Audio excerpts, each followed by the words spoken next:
Good morning, good afternoon, good evening.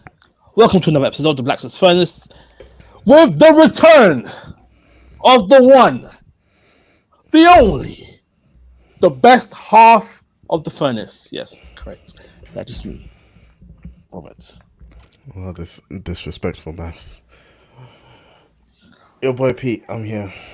Well, technically, because there's only two of us here, I am the better half. So the fractions are fractioning today, but they're fraction always. As usual, I shall remain the humble half. I'm the humble half. I'm the humblest half.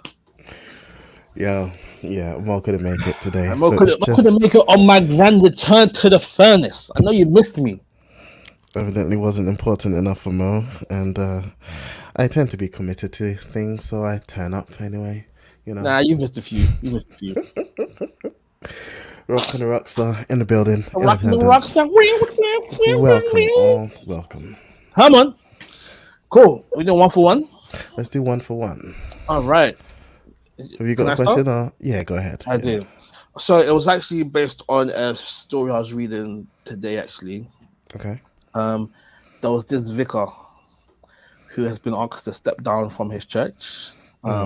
Just because ever since he's taken over, um, things haven't been moving forward. So like building work hasn't been building working, congregation isn't growing, it's actually falling.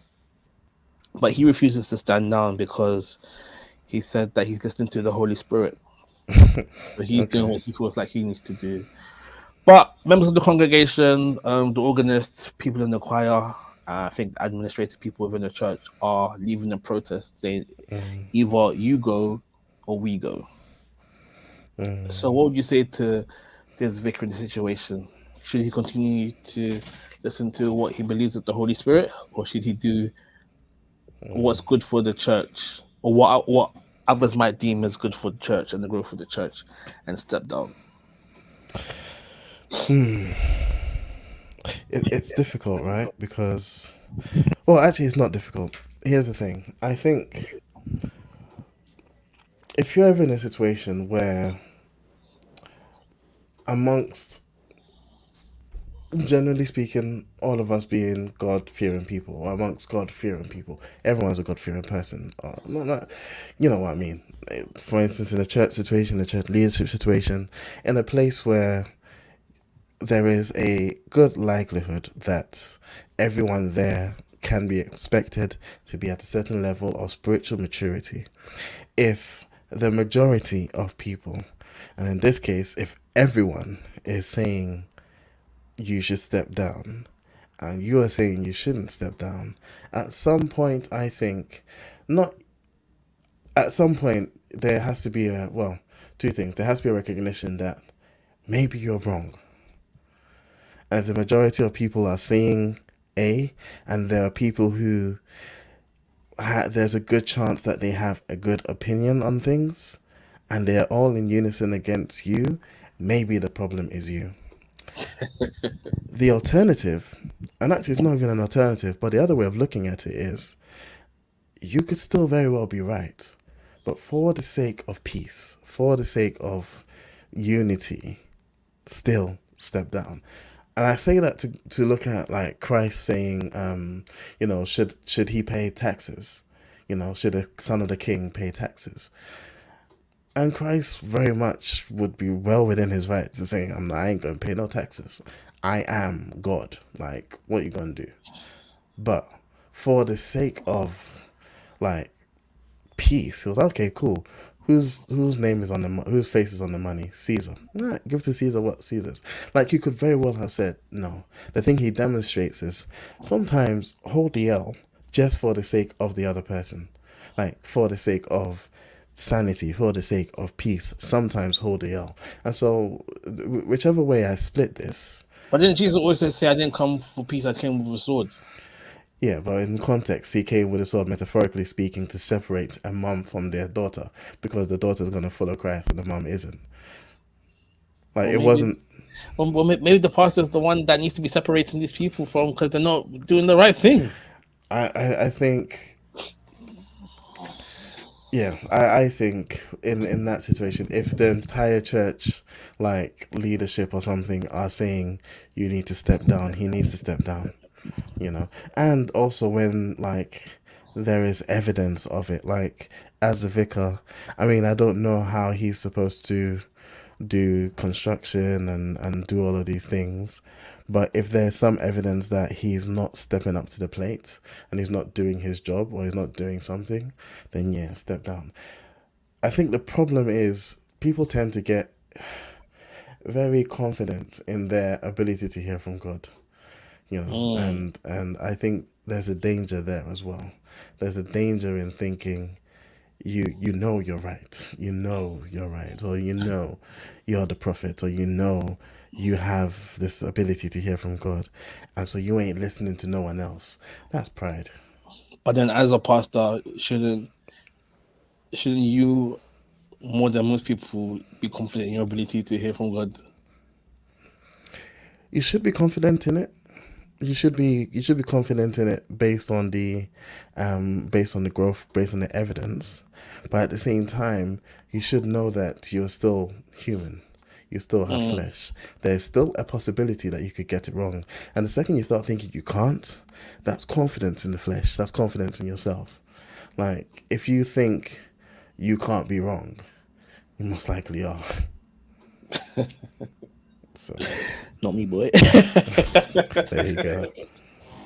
I mean, how often do you see it? Like, there was this video going around, and it was this pastor. I'll send it to the group after. It was like a Nigerian pastor, and like saying with all confidence, he was like, "If you get to heaven, I saw that video this morning.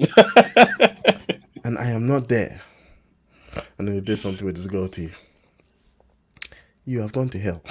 It's like, yo, you know, there are people that are going to be there. Like, didn't we cast out demons in your name? And Jesus would be like, "I never knew you." So there should be a healthy, not necessarily fear or uncertainty or distrust, but there should be a healthy recognition of how desperately wicked the heart is, how desperately wicked our flesh is, and the fact that we draw breath with these lungs means our flesh is still there and we need to die to it on a daily basis.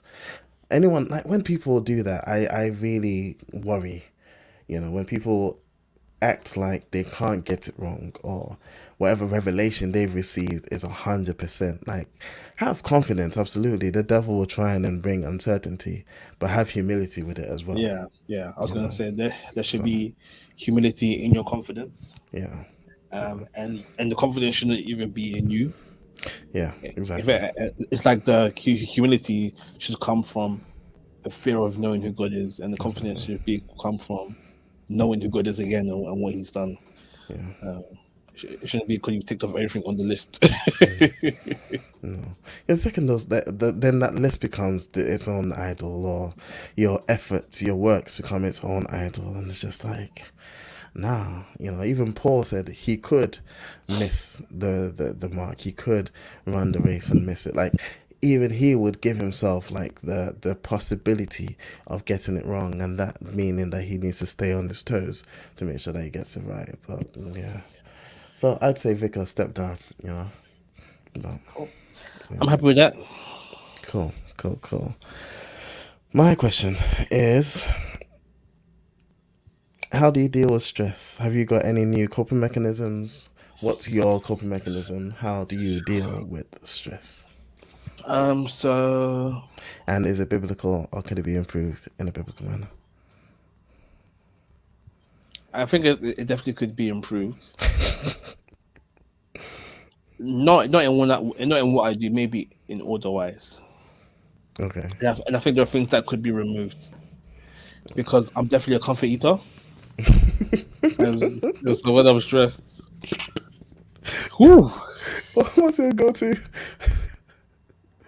it depends who's around. I know that. Yeah. if if Andrew's not around and I know she won't see me, going straight to that burger shop, bro. Smacks, getting that big smack burger meal with the 5 breaded wings. Oh. Bro, they know me that they know me down there. Yes. So I do stress eat.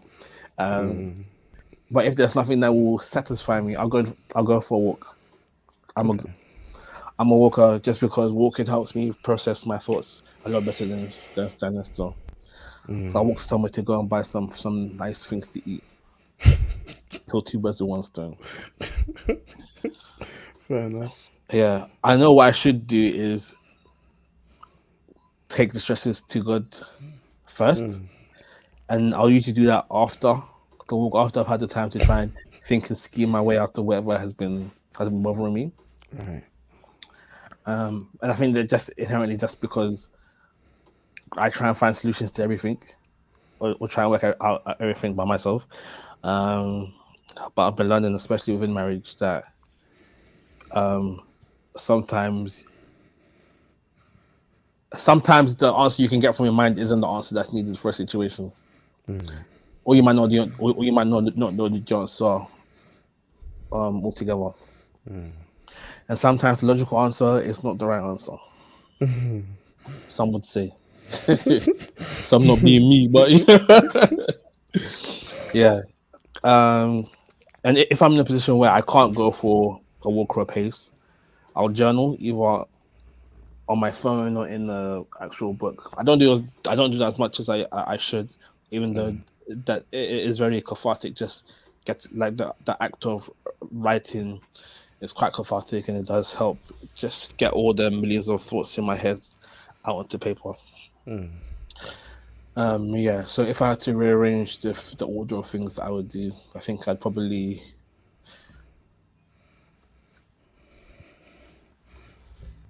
think I'd go walk, take it to God, journal, and then follow those fail, go to Big Go Smacks. smacks. Come on. Oh Yeah. my days. So before, if I was going Smacks, I wouldn't tell Andrea. And then, and, and so she wouldn't know I was going. I'd pay with my Monzo card instead of the joint account. So I wouldn't show the statement. Oh man. But then when you use Google Pay, it like does like a notification on your phone. Yeah. And one time I just forgot to clear it. And then so one time she was like, "Oh, what do you have for lunch today?" I was like, "Oh, I just had some rice." These times she's seen the smacks. She set the trap. Oh yeah, and that was the point where I like really learned that like lying in the marriage isn't worth it. Yeah. If you got to smacks, just say I've got the smacks. The worst you could do is tell you off or say, "Why didn't you get me some?" I'm not going to get divorced because I went to smacks. Um, but Mm. yeah, so if you're in a marriage, don't lie unless you have to. Then you can lie. Yeah. Cool. Cool. But yeah, Yeah, I'm happy. That's fairly healthy. At least you recognize where it's unhealthy, but you do oh have yeah, some healthy coping mechanisms in there, which is quite good. yeah. I try. I try. All right, let's get into the topic or the first topic. We might just go Cool. through a All bunch of right. stuff today. Let's go. There was a topic that I've been wanting to speak about for a few weeks. Mm. So I might start with that. Robert De Niro Okay. and now Al Pacino. Okay. Do you know what they have in common? The names end in the O sound. Okay, it's okay. So they're both very old, and they're both about to be fathers. About to be fathers. Yeah, yeah. So they both got girlfriends, and their girlfriends are both pregnant with their children. And so there's been a bit of discourse on the internet about whether it's irresponsible for them to be having children at such an old age. Yeah. And I have my thoughts about this. I might just go on a bit of a rant just before, just so I can give you some time to ruminate your thoughts. Yeah. Yeah. Yeah. Here's my thing: you can't be upset at Robert De Niro and Al Pacino for having children at this age, but then support single motherhood. Okay. Yeah. Okay. Because if your thing is that their old age will deprive them of a father figure sooner rather than later, and you understand that a father figure is important, then you shouldn't then be championing single mothers, because those women are intentionally, or maybe not intentionally, intentionally because they picked the wrong guys, or intentionally because they just chose to not be with their baby daddies, or they got pregnant so them keeping it, even though that wasn't part of the plan in the first place. Or I made other things. You can't then celebrate them and say you're doing a great job, and then say these guys are responsible. It's either the fathers are important or they're not. I think both are in a position where they've got enough resources that their children will be looked after. I'm sure both their mothers are. They look all right. They're all right, you know. And like when they're sitting on that Al How's Pacino, Robert De how's that Niro money. relevant? Yeah. No, I'm saying that it won't be like they like. I don't think they'll be the kind of women that will be going on Kevin Samuels trying to get advice on how Okay. to find out find a Yeah. man. You know, Yeah. I'm pretty sure Robert De Niro's baby mama is like a martial arts expert. Oh wow. Yeah, Okay. Cool. All yeah. right. So they look they look good. They've got that old money. If they wanted to find a stepfather for their children, I don't think it'd be that difficult. You know, the kids are set up for life. You get to be De Niro, a Pacino, with the money that comes with that. They're good. That's my thoughts on it. What do you think, Peter? Yeah. I think it's unfortunate, right? Because whether it's society, whether it's just our expectation, immediately you go to, yeah, they'll have enough money to be catered for. But I mean, how old are they? I don't know. I know that Who? they're old. Both De Niro and Al Let me Pacino. I find know out. that they're super old. And so I say that just with the practicality of, today's society. We're not in the age of Okay, so the Robert De fruits of Niro the is of 79. His girlfriend is 45. okay. Let's see, Al Pacino. Yeah. Al Pacino is 83, and his Okay. girlfriend is 29. Let's go. Oh, So oh. she's in it for the money. She was in it for the money anyway. The baby just No, she loves his secured it. character. She loves his Oh, character. nah, They the have character lots of of his money. discussions. No, so I mean, yeah, you immediately go to the money will be there to take care of these kids because the parents are rich, and the reality is a 79-year-old, an 84-year-old, they haven't got another 30 years in them. I don't think. Just statistically speaking, how many people are living to 100, as it were. Well, they probably eat well. They probably have got the money to sustain themselves. So yeah, but then at 84, at 79, are you keeping up with the kid? Are you able to actually interact with the kid as much as you'd want to? And so, unfortunately, we look at it and look at they've got the money, which will sustain them, but will they be able to be the best kind of fathers? Will they be able to be the kind of father that they would have been in their 30s, 40s? Probably not.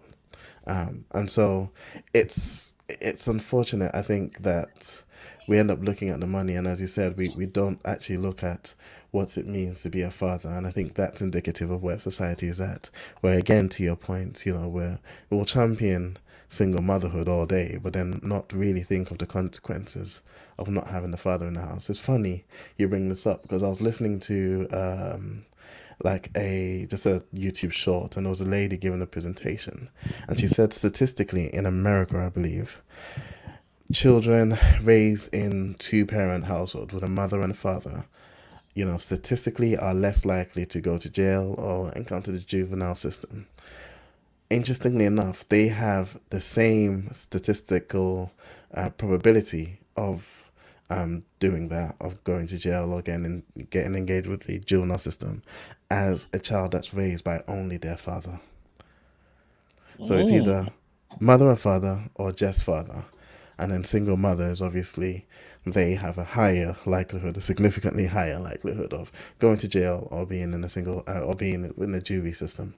So it's very interesting how little it seems we rate the role of the father, and where there's now, I haven't checked the stats myself, there's now statistical evidence that actually the father is a very, very pivotal part, or plays a very, very pivotal part in sort of getting the vast majority of kids into a good place in society. So I think it's, And yeah. I think that there's just like, even though, like, I know for, like, even if you look at African parents, like, fathers are there, but they may not be as involved in the rearing as mother might be. I was watching this like video on Instagram. There was this like 3-4-year-old. He was bawling his eyes, bawling his eyes. Mom said, "Come to bed." He was like, "No, I don't want to go to bed." His dad comes quick, says, "Go to bed." Jumps in the bed, silent. And I think that the role of fathers is to do that kind of thing, where it's not like they may not have as much presence, but their presence holds a different kind of weight when they're around. Not that it's more important than the weight a mother has, but No. it's a different and as equally important weight Yeah. for both girls and boys. And boys, yeah.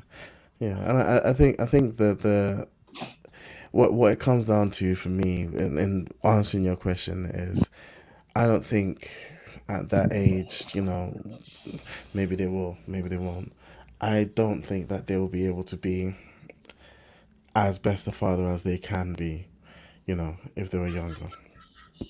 They might still do a bang on job, and best case scenario, they've done all the work they need to do. They're gonna be home. They're gonna be with the kids. That's great, Maybe they could be good grandfathers to their children. Good grandfathers to the stress.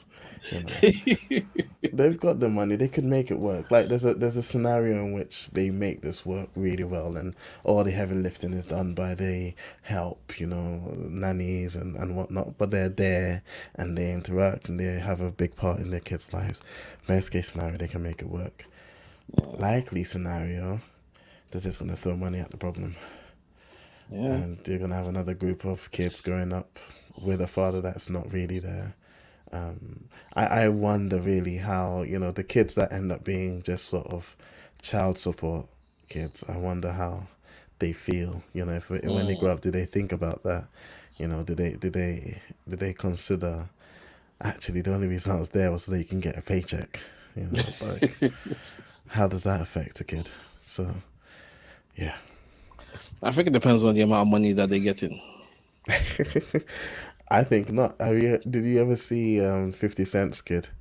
And that guy's such a mess. He is an absolute mess. It was like some ridiculous amount. I was like, what, 2,100 or something a month? And I was like, oh, can you live on that? I was like, yeah, I can live on 2,100 for free. I can live on that. Yeah, I was so entitled. It's just like, but again, it's different when. When the parents are there, and it's funny, it's funny, like you talk about fathers. I was watching a video on this. He was a pedophile, and it was talking about the kind of kids he targets.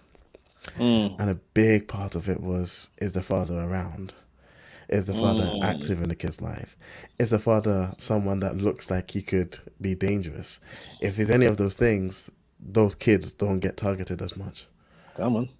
It's the absent father, just the mother, or like a weak-looking father, and so it's like, it's unfortunate. It is what it is. Hollywood is weird, So there's the super young 29-year-old having a 80-something-year-old daughter is and she'll be celebrated. Yeah, they'll say, "Yeah, Queen, get that bag." Come on. It's just unfortunate. It's unfortunate. It's not about the bag. It shouldn't be about the bag. But alas, what are you gonna do? But when the bag is Gucci PR, it's about the bag. No shame, no shame. That is mad. That is mad. That those guys are still kicking around. It's crazy. Okay, what do you think is worse? Having a child at like 80, like these guys, Yeah. or having poor kids like Nick Cannon? Do you know what? I'd say Nick Cannon's situation is worse because I think Nick Cannon's situation will be harder to be actively involved in those kids' lives.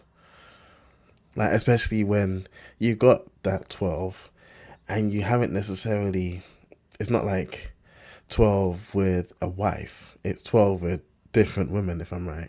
Yeah. I don't know how, I don't know what the distribution is, but it's 12 with different women. So it's 12 with different women that you're not necessarily in a full on relationship with. Is it really practical that you are going to be spending as much time with these kids, especially when you have to make the bag to pay that child support bill? Mm. You know, and so that means you are working, that means you are busy, that means you are wilding out, you know. So Hey, I see what you did there. uh, yeah, so I Sean, think Al Pacino, them lot are probably in a better position because you're old, you've probably done all the work you need to do, you can retire, and you know, yeah, you could just be the best granddad to your kid. At least you're there, come on. you know. At least you're there. It's mad though. Yeah. Yeah, because Al Pacino was old enough to be his girlfriend's Oh grandfather. yeah. Yeah. So that's his great It's hard grandchild. optics. It's hard optics, man. It's hard to say she's there for anything other than maybe she's a big fan. Maybe she's just a big fan. But Yeah, I mean Scarface, boy.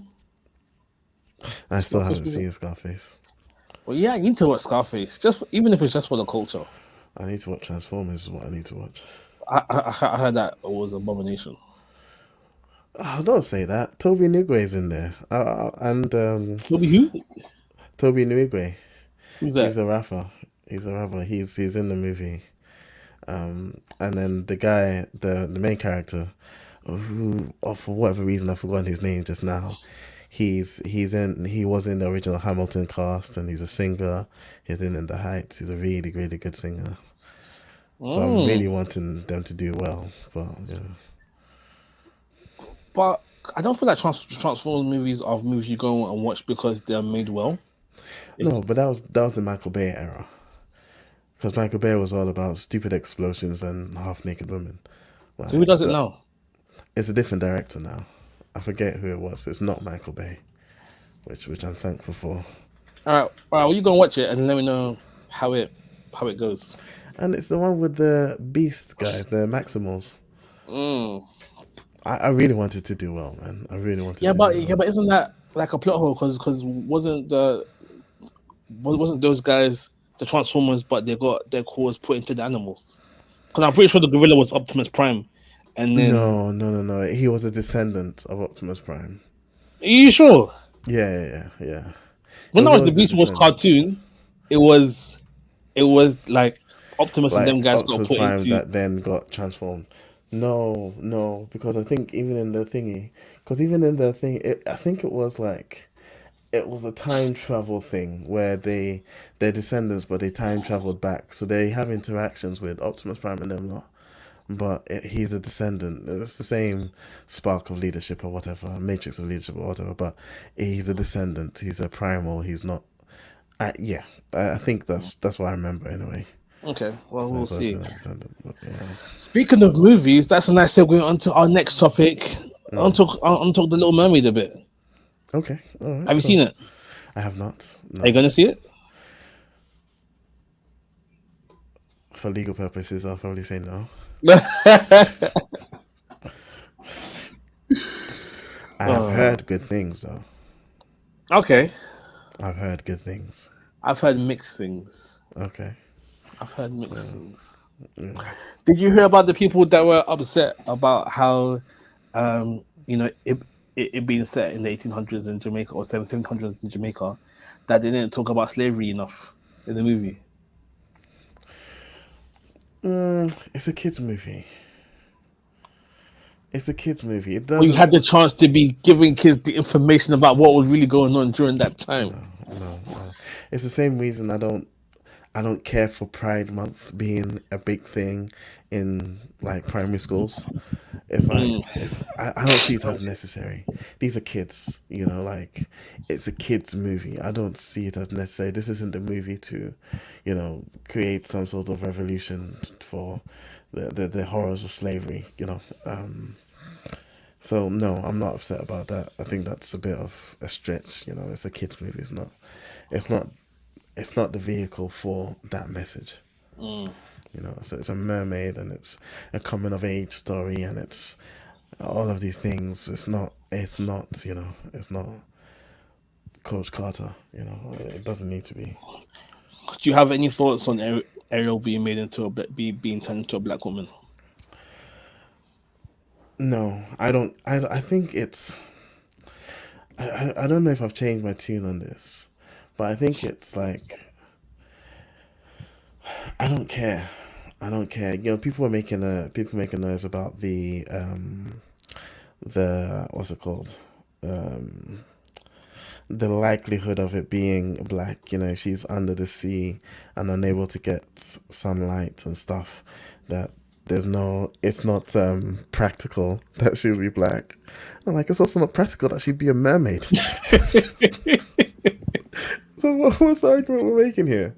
Um, but no, outside of you know, it's for me. It's so. This is the thing. When I say I've heard good things, I've heard that her performance is amazing. Like her performance, the singing, her doing, and also the fact that she acted those things probably staring at nothing because a lot of it is CGI.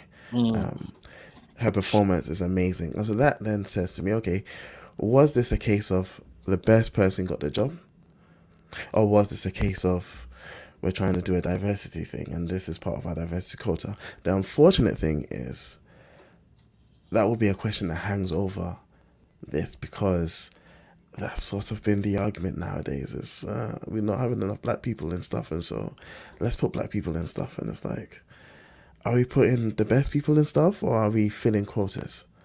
You know, and you don't want to be that person. The good Have you thing heard is, about the Snow White movie where Snow White is now Latino? are they making the Snow White movie with the Latino Snow White? Yeah. Even though Snow White is called Snow White because her skin was It's white white as as snow. snow.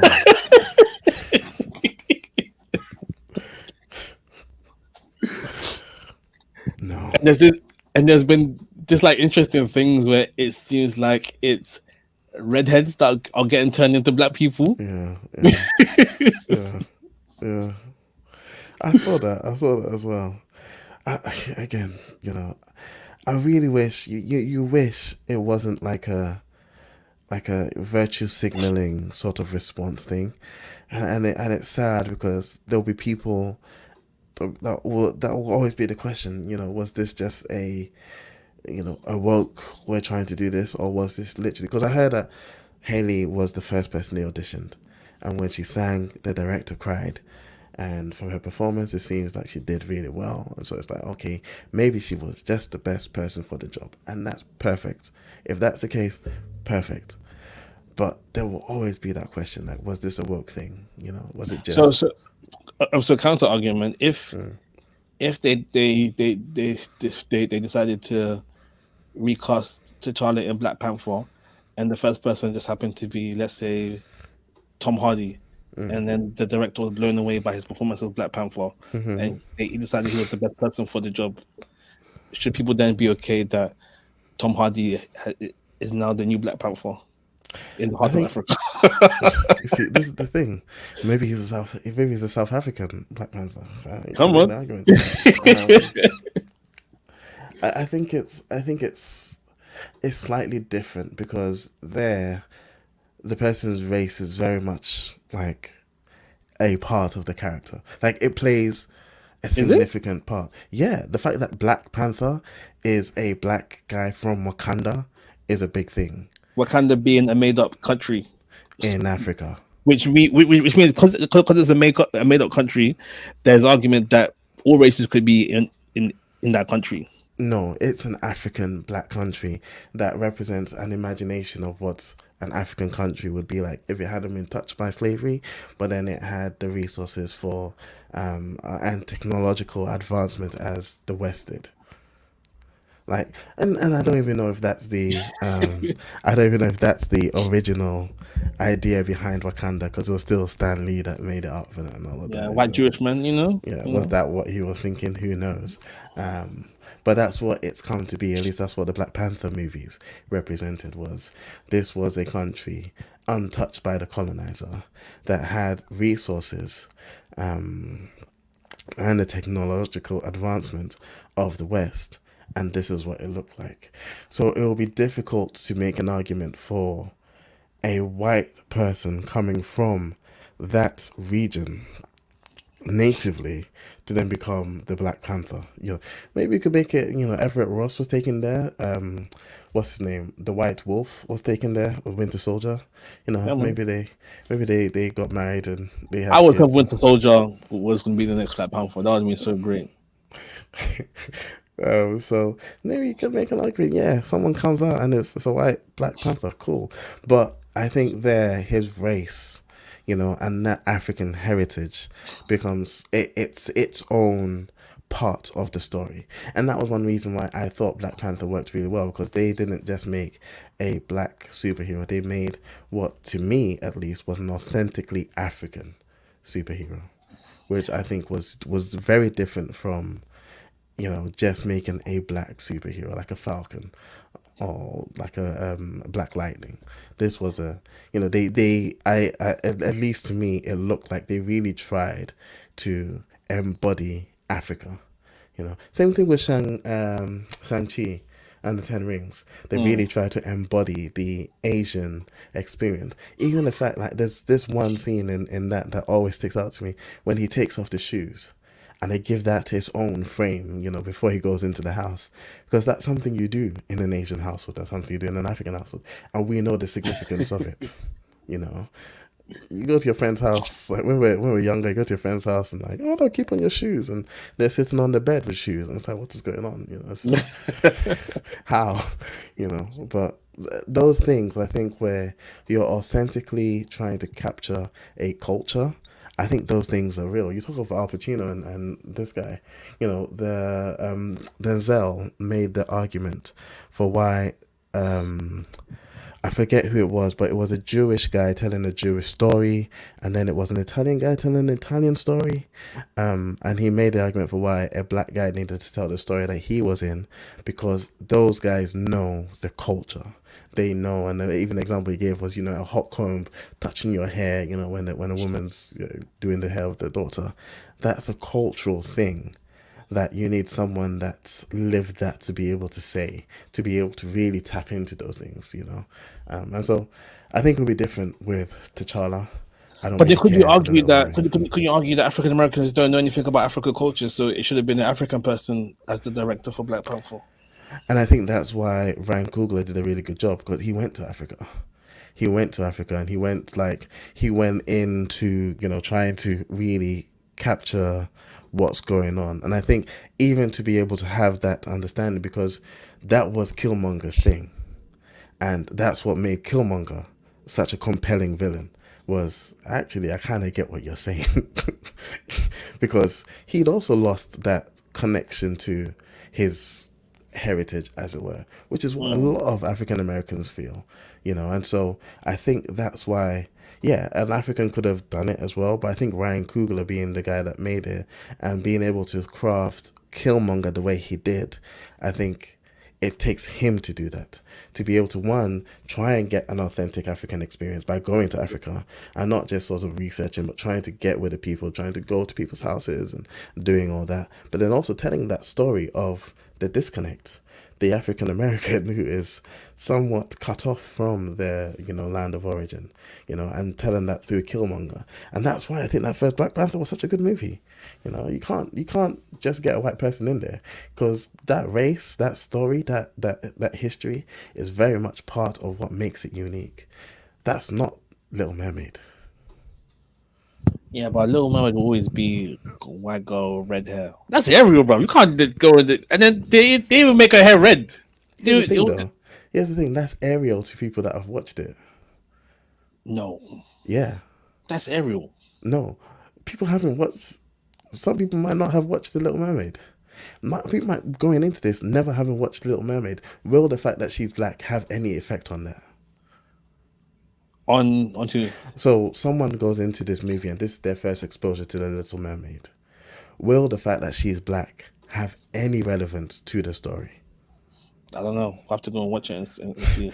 I don't think so. I think someone can walk into this having never watched The Little Mermaid, never knowing Ariel was a white, redhead, and the fact that it's a black girl won't matter to the story. I thought the problem is like a lot of these black people when they're put into things they're very very heavy handed when it comes to black issues and stuff. Do they do that with Little Mermaid? I don't think they do. Well, I haven't seen it yet, so I wouldn't know. I might go and see it. I haven't heard they do. Anyway, Yeah, I'm definitely gonna. I want to go and see Spider Man. Miles Morales. Yeah. But you see, that's the thing. If someone goes into a Black Panther movie and sees a white guy, like it'll feel weird. Like, why is the white guy the king of this African country? Like, is this colonization all over again? Like, what's going on? Okay, It'll be question. weird. Yeah. Question. Let's let's say they wanted to redo Tarzan and they made him black. Would that be okay?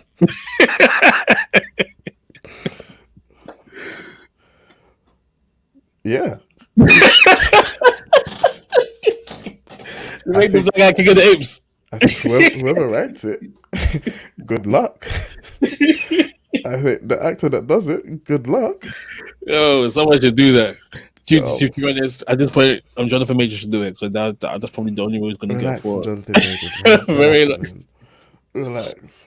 Do you see he's going out with Megan Good now? I saw that. I saw that. And the first thing I was like, is this a good idea? But yeah, she's older maybe than him as well, isn't she? By like 10 years or something. The thing with Jonathan Majors, right? Apart from me not being able to get over the fact that he's losing everything, and Ezra Miller's movie is coming out, is his mum's a pastor. And so I'm like, why couldn't you just like get married and like do the right thing and like get all this success whilst you're in a loving marriage and you go to church every Sunday? No, you might not be the best person in the world still, you might not be perfect, but like I feel like that would give so much more. It would just protect against so much more, like yeah. You would hope. Well, You'd hope, but why is he doing madnesses just as much as girlfriends do? yeah, but then here's the thing, like if you're living an authentically Christian life, you're not going to be perfect. But I mean, it's hard to imagine like good Christians just being wild all over the place. Like Denzel. Define good. Like good is like you and me going to church, trying to do, trying to live by the Bible, trying to be a good Christian, trying and believing and like not anything super crazy, just trying, Like I feel like it you just wouldn't get a lot of these things. But I feel like that being said, I think there's a reason why the divorce rate within Christianity mirrors that of divorce in the world. Yeah, And I'm sure a lot of those people that got divorced were trying to live good Christian lives. yeah, as well. That's fair. It's fair, and it's an unfortunate truth. It's an unfortunate truth, but yeah. And it's so weird how the rate of divorce is the same. Yeah. Like we have the winning formula, but if you don't be applying the formula the right way, you won't get the result. It's a hard formula. It's a hard formula that shouldn't be applied in your own strength. But yeah, it's not to say we've not made mistakes. The whole purity culture thing, the whole idea of men loving their wives as Christ loved the church is ridiculous, and can only be done with the help of God. The idea of women submitting to men in the way the Bible suggests you do is not possible without submitting to God, without God's help. So it's not an easy formula to apply. It's just our whole faith is based on the impossible being made possible. So ideally, you'd hope people would would be able to do it. But that's we're still people, aren't we? We're still people. We're just ordinary people. Oh, We don't we know shouldn't which be. ways to go. We should have all the directions within the Bible and with Come the on. Spirit that lives within us. But alas, Come on. yeah. Is there any parts of the Bible that you feel like you use to as like direction for what it means to be a husband or like a godly husband? Yeah. So, well, my ring isn't here. Like literally engraved in my ring is as Christ loved the church, Where's and your ring, Peter? it's in the wardrobe. Because I just got back from training. I can't wear jewelry whilst I train. All right, so you're out here being single during training, Yeah. getting leg locked by all these women. Oh no, just men. That's even worse. Getting all hot and sweaty. Very close, very intimate. There's always hair in my mouth. Yo, and none of it your own. None of it around. There's always blonde. If Anita wasn't my wife and didn't like know me, every time I come home, there's like blonde hair all over. So just it'll be easy to just like, who have you been with? Well, I was rolling with this guy and that guy. I rarely roll with girls. I've rolled with girls before, but yeah. Come on, me too. Okay. Not that kind of rolling. Not that kind of. But no. So the very idea of as Christ loved the church, I don't use it like, oh, this is how I do my stuff. It's always a challenge, but then that's like pivotal. Is at least as soon as I have the presence of mind to think of it, it's like, okay, cool. How does Christ demonstrate this? How does he love his wife in this? And so if it's like, sometimes even holding the L, because Christ held the L for his church, even when he didn't need to. So sometimes there'll be like situations where I'm like, I was right. I was right here. I'm just not Right. going to like, I'm Right. not going to put that in your face because Christ doesn't put it in the face of his church, and he will just hold it. I was like, cool, I'll hold the L on this, and I'll be patient here, and I will deny myself here, and I don't do it all the time. I don't do it anywhere near as much as I need to, but that's always my challenge, and that's how the Bible always sort of challenges me in marriage, especially. So yeah. It's good. Oh, I don't think I have anything else to talk about unless you have anything. No, nothing comes to mind immediately. I'm probably gonna think of it as soon as we jump off the call. But Cool. yeah. You know what, let's wrap up then because it's getting kind of late and it's past my bedtime. Yeah. Hookups? Cool. Hookups. Oh, I didn't even think of hookups. What have I been using lately?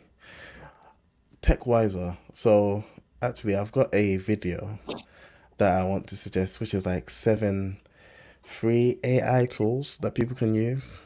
And it's really good. It's really good. From Bard, which is Google's AI, to an AI called Video.ai that you can supply a video to, like a YouTube video to, and it will create Instagram shorts for you from the video that you give it. Fam, I've been seeing this Adobe thing where you give it a picture, give it a prompt, and then it'll fill in the picture for you. Yeah. That is crazy. Dolly can do that, and you can even get like, I don't know if you ever use Telegram. I think I've got it. I don't think I use it. So there are bots on Telegram. You can use. There's a bot called. What's it called? I think it's just. I can't remember the name, but there's a bot that you can add to a group, and then you literally type /image and give it like an, robot standing in front of train station, and it will give you an image of a robot standing in front of a train station. It will create an image of a robot standing in front of it's crazy right now. And then there's like one Scribe that you can draw. Like you can literally draw a stick. You can draw a stick house and give it a prompt and say, house on a hill or something, and it will give you like a picturesque based on your stick house that you just scribbled drawing. So yeah, Dolly, it uses Dolly, there's a bunch of AI tools. So this video by a guy called TechWiser, is an Indian guy. It's 7 free AI tools that you can look into. So that would be my hookup. Oh, before I get my hookup, did you see the new Apple goggles? Vision Pro, yeah. Yeah, what do you think about that? That looked cool. It looks cool. It's 3,500 though, or is it I know. 4,000? It's ridiculous, yeah. But as I mean, who was I speaking to that described it like Apple always wait to jump on the bandwagon, but when they do jump on the bandwagon, they come hard. Yeah, Yeah, and like people were laughing at it, saying it's never going to catch on. I remember those same people saying those thing about those stupid AirPods, yeah. and now everyone's using the AirPods. Everyone's using AirPods, and now even like the Android guys are making AirPod looking like sticks. I was like, okay, yeah. See what we want about No. Apple? They be setting pace on a lot of technology. It's an early stage of the technology, but I think it's probably the way to go. Like, we know we've got virtual reality, but I think this sort of augmented reality thing is probably the way to go. And yeah, I mean, soon, they just need to get it small enough And cheap that enough. it's not crazy on your face and cheap enough that everyone can afford it. And that's not what this is, but that's what this leads to 5-10 years down the line. Yeah, the iPhone used to be chunky. Now it looks beautiful. Yeah. So Yeah, soon it's just going to be a pair of sunglasses. You put the sunglasses on. you got your phone. Cool. My hookup is a YouTube channel. Devan on Deck. So that's Yo, DEVAN on Deck. Oh, you seen him too? he came up in my short. So I on become Sunday, proud. before you even give your thing, on Sunday, I wore 2 rings to church Oh, because of him. because of him. I wore 2 rings. It's funny. I wore 2 rings to church. I gave a little cuff to my shirt. How was I getting compliments? Like, Jamila was like, "Oh, where you guys going now? You look like you did some effort." I've worn that shirt before. I've worn that watch before. I've done You just everything. rolled it. Yeah. You knew that's what it took. Okay, so Devan is like a men's fashion guy. Yeah, I found him through shorts as well. So like he'll like say, "I'm going here, I'm going out. This is the outfit I'm gonna Get put dressed with me. together." Yeah, and yeah, so he'll do the outfit, do the shades, do the perfume. And yeah, check out his channel. It's really good. I don't think I'll ever be able to dress as well as him. Don't think I need to. I'm already married, so it's not necessary. But like he definitely does make me think about wanting to, try a little something. And now that I've seen that you are, I might try as well. Yeah. I might wear 2 rings on Sunday as well. It's weird because shorts and they're like, and it's not. I mean, some of the stuff he's got is expensive. His watches are quite expensive, but it's also somewhat understated. It's not too crazy, like the way that he presents stuff, and it's like, guess it just got me thinking. I was like, you know what? Let me just see what this is saying, and let me just see. And I was like, yeah, just a few tweaks here and there, and then I was getting compliments. I was like, oh, okay, yeah. Right. And like if you go to his like actual channel, he has things where he shows you like affordable versions of the stuff that he wears and stuff. So if you were broke boy, you can still be looking fly. Cool. All right, let's round up. Hopefully Moses will be back next week. Yeah. Ooh. Yes. Yeah. Why? What's happening? Well, no, because we won't be here in near the end of June for a couple Oh weeks. yeah, you're going away. Yes. Don't worry, I'll hold it down. I want to try and see if I can still come on. It's just I can't trust the internet out there. It depends on where you're staying and like how good the internet We'll be in the connection is. village. We'll be in the village. Oh, Yeah. well, will your laptop even be safe in the village, bro? Oh, here's the thing. Yeah. One of my mates, just as we round up, one of my mates took he had an iPhone, and iPhones have a water rating, like you can drop it in water and it's fine. Yeah. He took it to Ghana and they dropped it in the Ghana water. And it broke. Probably turned into a Motorola, bro. He's like, I thought it was going to be fine, but that Ghana water hits different. I was like, yeah.